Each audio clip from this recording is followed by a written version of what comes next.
Welcome to our channel. Today we how to disable investment tracking on Personal Capital step by step clearly. Open your web browser and go to the Personal Capital website.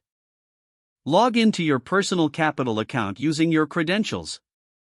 Once you've logged in, navigate to the Investing tab located in the main menu. In the Investing section, look for the Investment Checkup option. Click on the Settings icon, usually represented by a gear symbol. A drop-down menu will appear. Select Account Settings from that menu. Scroll through the account settings until you find the Personal Data section. Look for the option labeled Track Investments. Toggle the switch next to Track. A confirmation prompt may appear. Confirm your choice to disable investment tracking. After disabling, review your account settings to ensure the change has been applied successfully. You can now navigate away from the settings page. Your investment tracking is now disabled on Personal Capital.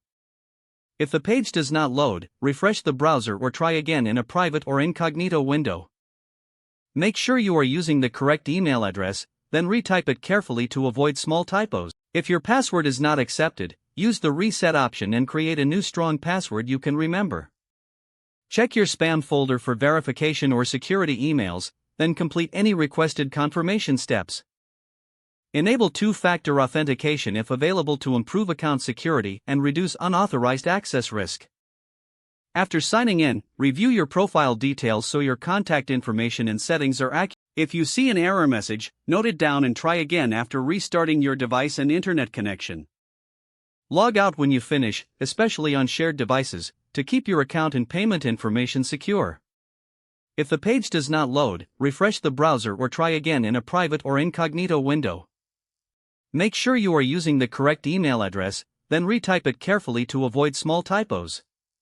If your password is not accepted, use the reset option and create a new strong password you can remember. Check your spam folder for verification or security emails, then complete any requested confirmation steps. Enable two-factor authentication if available to improve account security and reduce unauthorized access risk. After signing in, review your profile details so your contact information and settings are accurate and current. Don't forget to like this video and subscribe to our channel for more step-by-step tech guides.